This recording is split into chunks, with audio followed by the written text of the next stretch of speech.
They call them flying saucers, sometimes UFOs. Is there such a thing as an unidentified flying object? Some say yes, some no. Some are even willing to look for them at dusk on a lonely stretch of beach near Waukegan.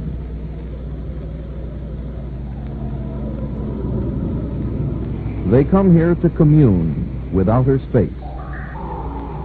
We'll start the message now, group. Here we go. We are your friends. We are your friends. Please contact us. Please contact us. Please contact us. Man has always viewed the heavens with awe. When he was young, the moon, the sun, the planets, and the galaxies beyond made man blink in wonder. He believed the moon caused madness. An eclipse of the sun could bring him to his knees and freeze him with terror. A comet foretold the death of kings. But man has grown older and wiser and lives in an age of reason. He lives in an orderly universe, and he has learned to fly through space. Yet even now, as he looks up from Earth, there are things in the heavens that puzzle him. We jumped out of the car and stood by the side of the road just as this thing passed over our heads, barely above the treetops. It was hovering over the house, and it was moving side to side directly over this house. And as far as what it was, I wouldn't have the slightest idea. It's not the slightest idea. For nearly 20 years, we've argued. For nearly 20 years, we've wondered. Have we been watching a fantasy, a legend, a myth? Or is something up there watching us? We are your friends. Please contact us. We are your friends. Please contact us. We are your friends. Elk Grove Village, northwest of Chicago. Mrs. Susan Crowley recalls a night she'll never forget. It was about midnight on February 8th of 1965, and I was driving down Harmony Lane, which is the street on which we live, and I noticed a very strange object in the sky, and I drove down the street and pulled in the driveway, and I jumped out of the car, and I ran around the side of the house, and it was hovering over the house, and it was moving side to side directly over this house. I was so stunned, and I ran back around the house again, and I came in the front door to wake up my husband so I could show him.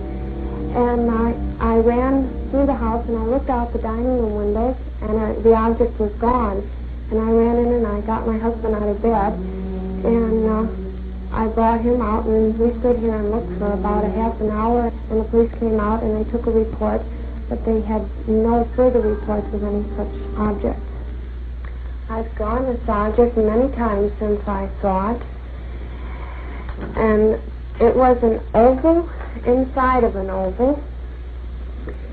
It was a very definite shape.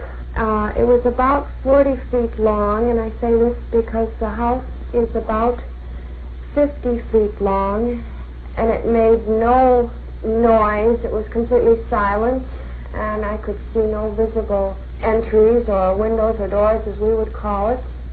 The only logical explanation that I can come up with is that it was a flying object of some sort that could hover, and such as I've never seen before. Lots of people have suggested that I forget this because of the ridicule it might bring to my husband and my children. But I saw it for so many minutes that I can't deny what I saw.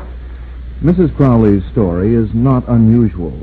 The files of the Air Force are filled with similar cases, and reports continue at the rate of about 2 a day. The unidentified flying object, true or false, has become a part of our culture. Dictionaries define it, encyclopedias discuss it, And space-age children have the choice of at least 4 different models in Luke department stores. But the UFO is more than a figment of a child's imagination. In 1947, a civilian pilot named Kenneth Arnold saw 9 objects hovering over Mount Rainier, and for the lack of a better name, called them flying saucers. The phrase stuck, and a modern controversy was born.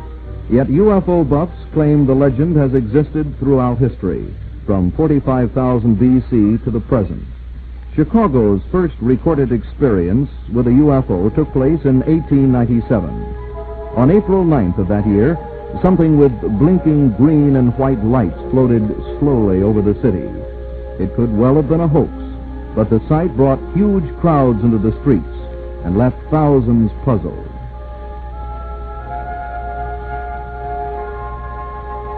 In recent years, a scattered number of photographs have appeared in papers throughout the world. They show a variety of sizes, shapes, and designs.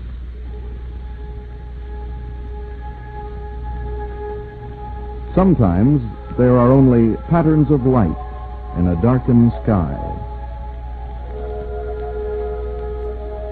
But photographs can be altered and retouched, and they're difficult to prove. Occasionally, motion pictures are uncovered, such as these home movies taken in Venezuela in 1962. Mr. Ali Diaz of Caracas was vacationing aboard a tourist plane flying over remote sections of the backcountry. As he approached a landmark known as Angel Falls, Mr. Diaz began to take movies from a side window. Suddenly, on the right, a light rose from the jungle and disappeared above the mountain. The sequence is brief, and even when the scene is repeated, it shows only a moving light. In itself, the film proves nothing. And perhaps, as in so many other cases, there's a simple answer. Yet in the great flood of UFO reports, a few have remained unidentified. The place, Elmwood Park, west of Chicago. The time, 3:30 in the morning. Officer Joseph Lukaszek, his partner Clifford Shaw, and an off-duty fireman Robert Volz were patrolling the streets. Traveling over the same ground, Joe Lukaszek remembers what happened on that night, some 8 years ago. We were traveling west down the alley, so I hadn't noticed sort of a window open in one of the business homes. And I told my partner to put the spotlight on this window here that was supposed to have been open. And just then, the lights of the car dimmed where a light of a match would have been much brighter. We saw a strange object, which was perfectly round, possibly 50 to 100 feet in front of us. It was sort of a reddish and orange color, real easy on the eyes. We were chasing this object, which was going west down the alley. It formed itself in a cigar shape and looked as though it was going to land into the cemetery. So as I kicked my lights on, this here object rised possibly at the speed of 50 to 60 miles an hour. So we lost sight of it. I remarked to my partner, well, we lost the object, so no sense of worrying over it. As we approached 80th, this object came to our left, almost hitting the squad car, where if I would have had the window down, I could have just touched the object. So we chased it as far as Franklin Park. We didn't care to go any further out of town, and we just sat there. And then it disappeared as though you took a shade and rolled it up. They returned to the cemetery, looked again, and found nothing. Later, they heard of a similar case that happened in Texas the night before. And through the years, they wondered what they saw on that night in 1957. Some think they know.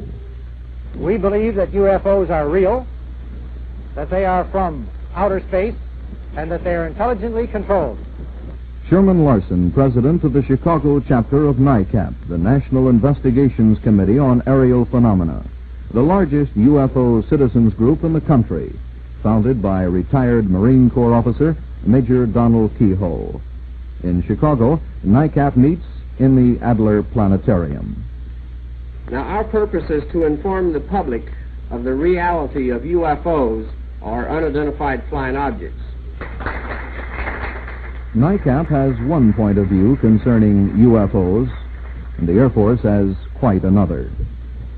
There has never been any evidence presented to the United States Air Force or discovered by the United States Air Force which would indicate that the UFO phenomena represents any interplanetary space vehicle of any kind. Major Hector Quintanilla, Wright-Patterson Field, Chief of Project Blue Book, the unit that investigates UFOs.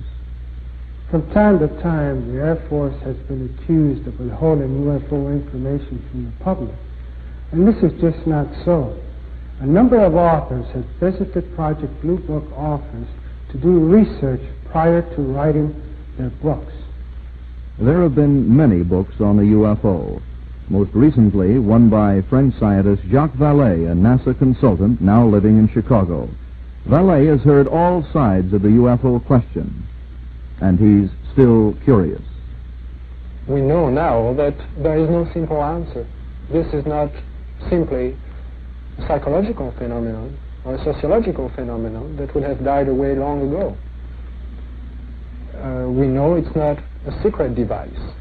If a secret device had been developed, let's say by the Russians or by this country in 1947, we would know about it now. Something would have happened. During the course of our investigation, we have talked to numerous people who have claimed to have seen cigar-shaped objects, flying saucers, flying bathtubs, and similar objects like that. We have also talked to some people who have claimed to have contacted beings from outer space. The very dramatic sighting made by Mrs. Crowley is a real puzzler, and I can't say and won't say that I have solved it or know the answer, yet a simple calculation shows that the setting moon was in virtually precisely the position of the sighting of the glow that Mrs. Crowley reported. And the puzzling thing that remains is simply that why didn't she see the moon, which was right smack in the place that the glow was? The case reported by Officer Joe Lukasak and his colleagues in Elmwood Park represents a good UFO. It simply means unidentified flying object. I would like, of course, to be able to explain it as a setting moon, but it would be almost preposterous to try to ascribe to the moon the erratic motions of the object as described and reported by Officer Joe Lukasak. We believe that while a large number of sightings are explained as natural phenomena, there is still that considerable percentage which are unexplained. These are the ones that concern us. It is true that a number of UFO reports remain unidentified. However, the Air Force will continue to evaluate these reports and any other UFO reports which are reported directly to it. If an observer wishes to report a UFO observation, he should contact his nearest Air Force base. We believe that the Air Force belittles and ridicules both sightings and observers unnecessarily. We feel that the uninformed public are being duped or hoaxed by the weak explanations of UFOs. After almost 20 years and after having investigated over 9,000 cases, the Air Force has determined that the UFO phenomena does not present a threat to the national security of the United States. Also, we have determined that the UFO phenomena as such does not represent any technological advances beyond our state of the art. Please contact us. We are your friends. For nearly 20 years we've argued. For nearly 20 years we've wondered. Have we been watching a fantasy, a legend, a myth? Or is something up there watching us? Please contact us.